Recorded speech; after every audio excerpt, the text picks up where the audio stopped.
아 3개월 안에 한 달 넘어가면은 그런데 한 달 넘어갔어 6개월 된 애가 겁나 문제를 일으켰어 막 손님한테 막대하고 지각 계속해 걔 바로 해고할 수 있어? 그러면 할 수 있어요. 해고 사유가 있으면 있어야 돼요. 정당한 해고 사유. 정당한 해고 사유를 어떻게 증명을 해? 자, 제가 이번에 여기 이제 화면을 이제 띄워줄 건데, 제가 10년 만에 이제 드디어 책을 냈어요. 식당에 관련된 책을 냈는데요. 제목, 책 이름이 식당 운영의 신입니다. 좀 약간 좀 오그라드는 얘기긴 하지만, 식신이라고 냈는데, 출판사에서 그렇게 적어줬지. 나는 원하는 건 아니었어. 근데 식당 운영의 신이라고 내용을 보니까 그렇게 써도 되겠다 해서 그 이름을 지었는데, 식신은 식당을 어떻게 하면 최대한 효율적으로 운영하는지, 또 그렇게 운영하기 위해서 창업 전부터 어떻게 전략을 짜고, 설계해야 하는지에 대한 이야기가 있습니다. 특히 여러분들이 궁금해하시는 그 주방 설계에 대한 이야기가 많이 들어가 있는데요. 제가 식당을 한 지 25년이 됐는데 제가 지금까지에 대한 노하우를 다 집어넣기 때문에 읽고 나시면 저한테 컨설팅 안 받아도 될 것 같아요. 그동안은 이제 한 번도 얘기하지 못했던 그런 이야기들입니다. 식당에 관련된 서적은 많지만 저처럼 이렇게 많이 식당을 개업하고 폐업한 사람이 쓴 책이 없었거든요. 식당을 개업하고 실패한 경험을 바탕으로 쓴 책입니다. 실패를 자주 해보니 실패하지 않는 방법을 써봤어요. 1월 초에 온라인 판매부터 시작이니까요. 식당을 망하고 싶지 않다면 꼭 읽어보시길 바랍니다. 지금까지 주방대장 민쿡이었습니다. 다음 질문. 외식업 중앙에 세무 대행을 맡기는 게 유리할까요? 세무사무소를 알아보는 게 유리할까요? 내가 2001년도에 오픈할 때 외저 중앙에서 와서 세금을 알아서 관리해 준대. 한 달에 2만 원씩만 내면. 세금에 대한 개념이 전혀 없을 때야. 그런데 잘못해가지고 내가 3년 뒤에 소득세를 안 낸 게 날라온 거야. 근데 그 당시엔 세금에 대한 개념이 없으니까 200만 원이 나오는데 200만 원인데 돈이 어딨어. 이게 뭐야 그래. 그 당시만 해도 지금 모르겠어. 그 당시만 해도 자기네가 관리해 주겠다는데 뭘 관리했는지 모르겠고 대충 써서 뭘 낸 것 같아. 나는 외식업 중앙에 믿질 않아. 어때? 지금은 많이 안 해요. 거기서? 지방은 좀 하는데 요즘은 이거 아마 지방분일 거예요. 서울은 거의 안 맡아서 해요. 거의 안 맡아서 하지? 네, 저희 간이 같은 경우도 거의 세무사 사무실에 맡기고 외식업 중앙이 하는 것보다는 세무사를 찾는 게 낫다. 출이 별로 안 크면 신고 대리라고 해서 부가세 신고, 뭐 종합소득세 신고 때만이라도 끼면은 달라요. 그럼 그 매출이 어느 정도야? 월 매출이 그 정도 하려면? 월 매출이 아니고 연간 아까 말씀드린 대로 1억 5천. 연간 매출 1억 5천 이하면 신고 대리 그걸 해라 그냥? 넘어가면 왜냐면 복식부기를 해야 돼요. 그럼 거의 다 복식북이 아니야? 근데 아닌데 많아요. 그러니까 저희한테도 거의 안 오는 거죠. 그런 근데 외식업 기준으로 항상 보기 때문에 네. 외식업은 한 달에 그 2천만 원을 팔지. 그래도 아무리 안 된다고 그래도 1,500에서 2천은 팔 거 아니냐. 그랬으면 좋겠어요. 안 그래요? 안 그런 데도 많아요. 생각보다. 알겠습니다. 또 다음 질문. 직원 3명, 오전 파트 1명, 오후 파트 2명 일할 경우도 5인 이상 기준이 되는 건가요? 이게 항상 문제가 돼. 이런 거지. 낮에는 5명인데 저녁에 3명이야. 이거 5인으로 보냐? 또 파출이 거기 껴있는데 5인으로 보냐? 업주에 와이프가 일하는데 5인으로 보냐? 막 이런 문제가 계속 얘기가 많아. 어떻게 봐야 되는 거야? 그날 출근한 직원을 다 세요. 출이고 다.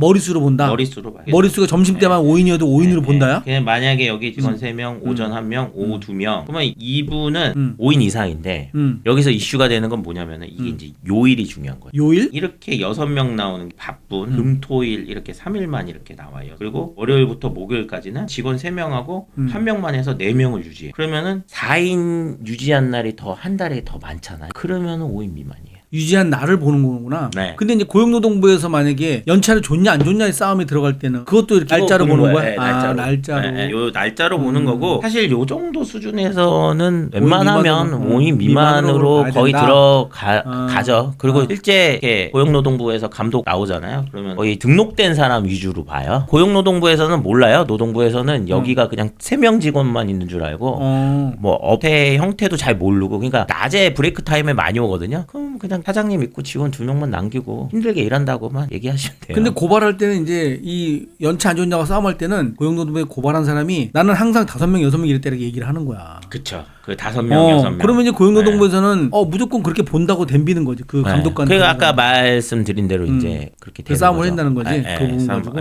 이게 말이 나오기 전에 조정을 해야 조정을 하거나 합의를 보거나. 근데 지금 이 5인, 4인 미만도 이것도 조정이 돼. 4인은 너무 작아. 4인이면 한 달 매출 3천, 4천 사이인데 5천까지도 보지만. 근데 지금 오히려 법에서는 5인을 없애려고 하고 있어요. 그럼 뭐 어떻게 된다는 거야? 다 적용. 다 적용한다고 연차를? 네. 그러니 죽는 거야.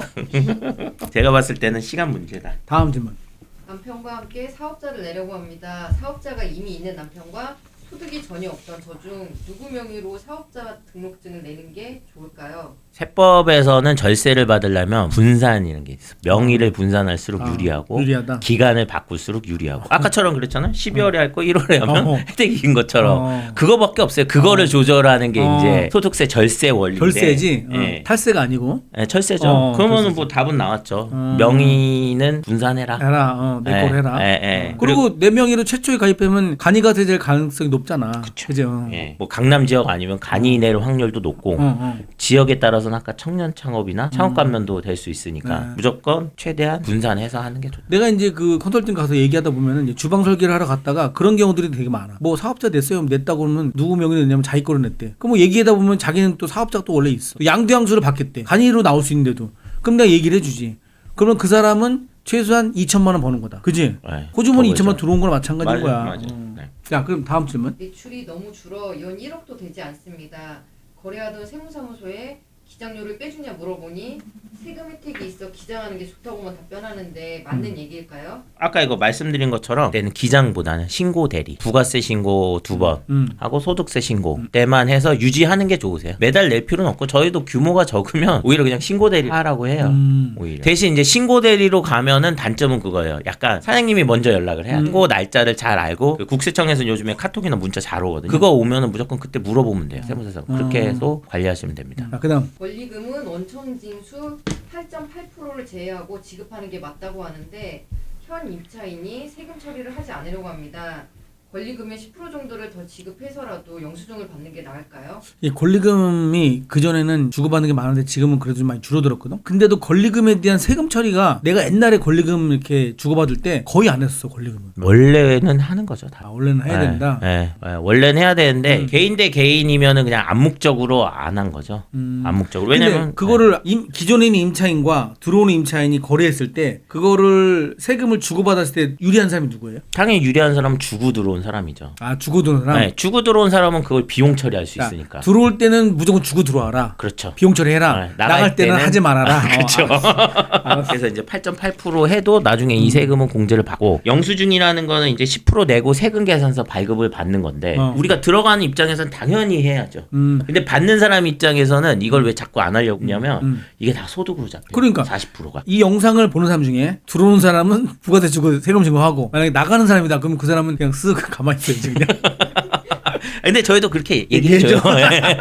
근데 지금 이 얘기 엄청 중요한 얘기야. 왜냐면 대부분 다 안 주고 받거든. 들어간다면 주고 들어가라는 얘기지. 그치? 좀 뜨거운 감자예요. 요즘에는 예전에 진짜 신고 안 했는데 문의도 많이 하고 신고하려고 해서 이런 얘기가 이제 자꾸 유튜브에서 도니까 들어가는 입장에서는 왜냐면 이게 1, 2억이니까 이걸 비용 처리하면 연간 뭐 5년 동안 뭐 1억이어도 뭐 2천만 원씩 비용 처리하는 거니까 세금을 감소받을 수 있는 거거든요. 근데 내가 이제 가끔 이제 얘기 상담하다 보면은 나한테 그걸 물어봐. 나 이번에 인테리어 했는데 이 인테리어 비용을 내가 간이가세잖아. 처음에 들어간 사람이 인테리어 비용이 부가세를 다 받은 거야 자기가. 그러니까 이 사람은 아니 이거 간이가세자라 쓸모도 없는데 이거 어떡하냐 그랬을 땐 내가 이제 신출세무사한테 연락을 해주거든. 그래도 처리가 가능하죠. 원래는 세금 계산서를 100% 줘야 되는데 알다시피 환급 안 되는 거에 예민하시잖아요. 근데 이걸 내지 않으면 나중에 비용 처리가 사실은 힘들어요. 그래서 만약에 내가 매출이 엄청 커질 것 같다고 하면은 당연히 해야 되는 거고 사실 지금 부담스럽다고 하면은 저는 그냥 50%만 하라고 해요. 간이가세자인데 이 부가세를 어쩔 수 없이 받았어. 그럼 다음에 처리가 일반 가세자로 넘어갈 걸 대비해서 쓸 수 있어요 그거를? 그렇죠. 아니 그거 소득세는 원래 쓸 수 있는 쓸 거고. 수 있는 거고. 네, 그 세금 낸 부가세는 나중에 비용 처리로도 되고. 그럼 내가 만약에 소득률이 올라간다. 그럼 그건 비용 처리되면 더 유리할 수도 있어요.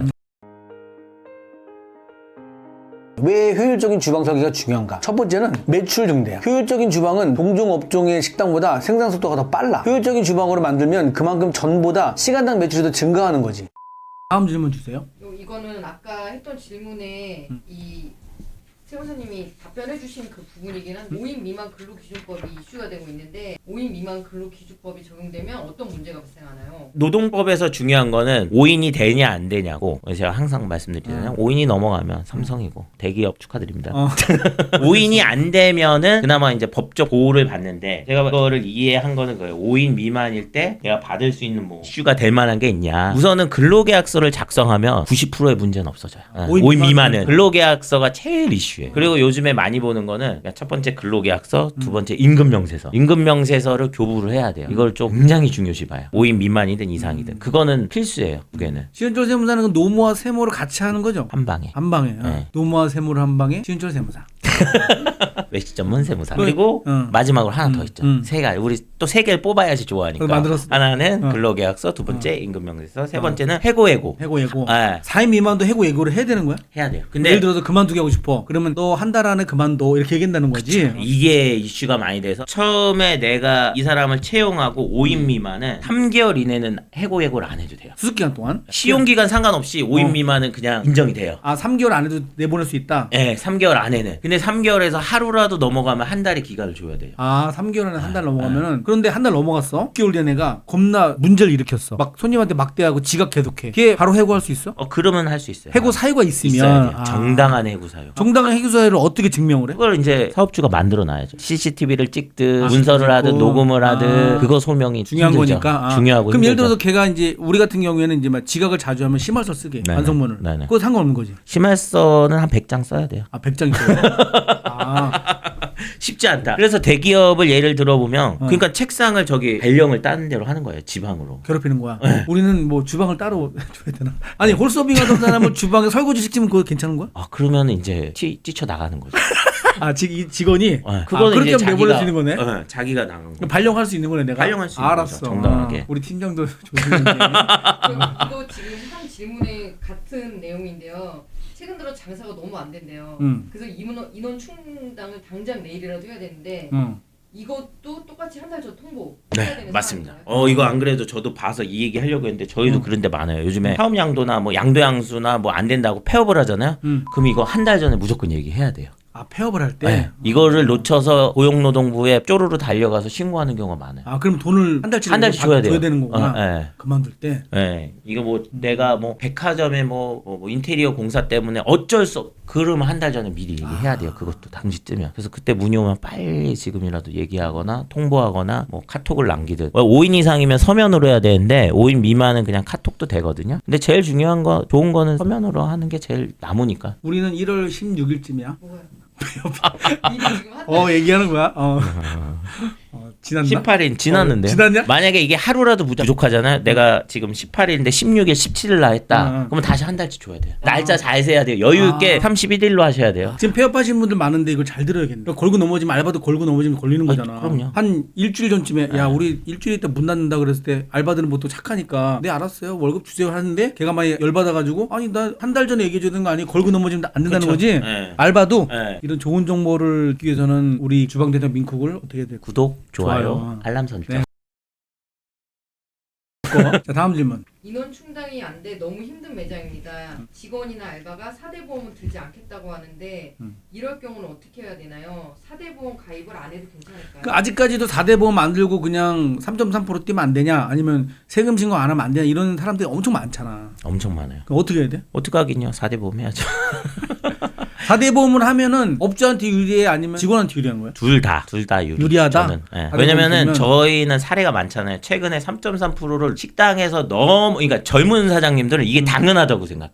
3.3%가 원래 근로자는 4대 보험이 원칙이고 일용직 신고를 해야 돼요. 근데 일용직은 월 8일 이상, 월 60시간 이상 근무를 하면은 정직원으로 넘어가거든요. 그러니까 뭐 한 120, 130 이런 사람들이 애매하니까 애매한 사람이고 뭐고 귀찮으니까 다 3.3%를 했어요. 근데 이 사람들이 막 신나게 일하다가 7개월 되니까 사장님하고 기분 나쁘게 나가. 그럼 신고해 버리는 거예요. 이런 사건이 너무 많이 터지다 보니까 이제 고용노동부에서 그걸 인지하고 사업주한테 소명하라고 하고 세무서에서도 우회적으로 소명하라는 얘기가 요즘 엄청 많이 나오고 있어요. 이런 거 꼭 알아야겠네. 이런 거를 모르면은 진짜 식당 하다 보면은 이제 눈통이 이제 크게 맞는 거지. 네. 그러면 이제 망하는 지름길로 가는 거야. 아니 저희는 그래서 이걸로 이슈된 경우가 최근에 2번이나 있었어요. 사실은 계속 있어요. 계속. 계속? 네. 이런 일이? 이런 문제가 닥치잖아요. 3.3%인데 닥쳤어. 그래서 사실 미리 얘기하면 되는데 왈가왈부 사장님하고 하냐 마냐 막 싸우다가 며칠 넘겨. 14일 넘겨버리면 안 돼요. 다치고 14일이 넘겨버리면은 이게 문제가 돼요. 그 이런 전에 거지. 처리하든가. 보험을 아무것도 안 들어서도 다친 다음에 14일 안에만 보험을 들면 문제가 안 된다. 그렇죠. 산재가 되는데 그런 그 경우 이후 되게 많이 물어보더라고. 엄청 많이 물어. 14일 이내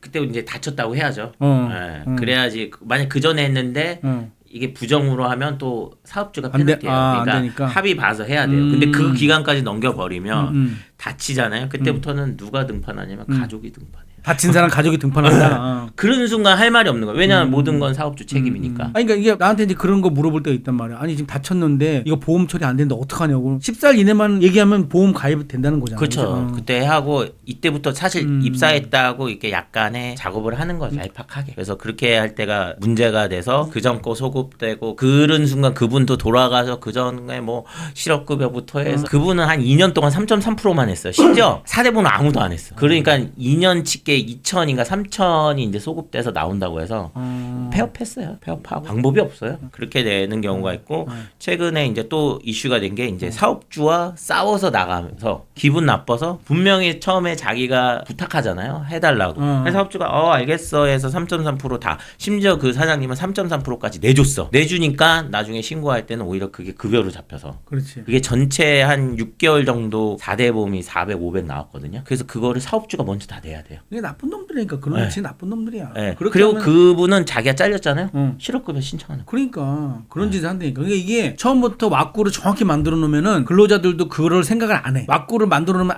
뭐 어차피 왁구를 만들어 놔서 걸릴 것도 없다 생각하는데 어설프게 만들어 놔도. 근데 아예 안 만들어 놓으니까 문제가 되는 거지. 오늘 신은철 세무사가 지금 질문을 이제 한 몇 가지 받았는데 더 궁금하신 게 있다면 댓글로 달아주시면 제가 또 신은철 세무사를 만나서 얘기를 아니면 전화 통화를 하든 또 내용을 파악해서 또 내용을 또 다시 유튜브로 올려드릴 테니까 많은 질문을 또 해주시면 보시는 분이나 질문하신 분한테 큰 도움이 될 것 같습니다. 제가 블로그도 운영하고 있어서 민쿡 대표님 댓글에다 제 블로그를 올릴 테니까 거기다 지금 말씀드린 거는 제 블로그에 다 있어요. 그 사례로. 내용이? 네, 내용으로 있기 우리는 때문에 읽는 거 그런 거 싫어해. 그러니까 들려주는 걸 좋아해. 댓글 그 영상을 한- 보는 거야. 그러니까 내 영상을. 이거 질문 하나당 쇼츠 하나로 해주세요.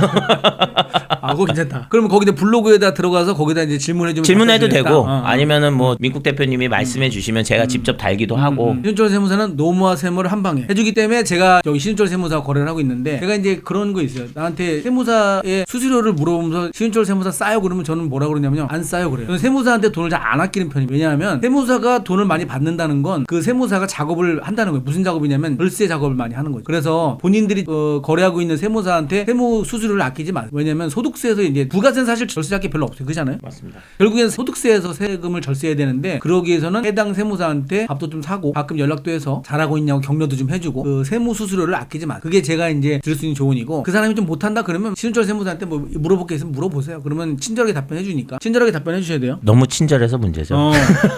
그리고 두 번째 뭐냐면 시장 성공회나 우리 구독자가 만약에 신은철 세무사한테 기장을 맡긴다 그러면 무슨 혜택을 줄까? 조종료를 조정해드리겠습니다. 조종료를 조정해준다는 게 기자가 이제 1년 차에는 과감하게 30% 조종료를 조종료의 30%를 30%를 할인해주겠다. 할인해주겠다. 대신 꼭 식당 성공회 민쿡 구독자. 네, 구독자. 네, 네. 자, 그럼 오늘 나와주셔서 감사드리고, 네. 2025년도 여러분들이 절세할 수 있는 것들을 이제 오늘 말씀드렸거든요. 제가 이제 곧 지금 19,000, 오늘 보니까 19,000 몇 명이야? 19,120명이가 됐어요. 근데 여러분들이 2만 명 되니까 저한테 뭐 어떤 질문이 좋으니까 아니면 네이버 카페 식당 성공에 사연을 올려주시면 제가 무료로 가서 컨설팅을 해드립니다. 단지 그 사연의 내용이 구구절절해야 돼요. 그냥 대충 하면 안 돼. 뭐 어떤 사연이 있어가지고 내가 컨설팅을 하니 이걸 좀 와서 좀 해결해 주세요. 이런 내용들을 올려주시면 제가 찾아가서 세무도 좋아요. 세무도 뭐 신은철 세무다 데리고 갈게요. 제가. 어떤 사연이든 좋으니 사연을 자세하게 올려주시면 여러분들에게 무료 컨설팅을 해드리겠습니다. 자, 오늘 나와주셔서 감사드리고요. 질문을 또 많이 올라와서 더 질문할 게 있다면 또 한 번 더 모시도록 하겠습니다. 네, 알겠습니다. 감사합니다. 고생하셨습니다. 네, 구독과 좋아요 잊지 마시고요. 알람 설정도. 네, 감사합니다.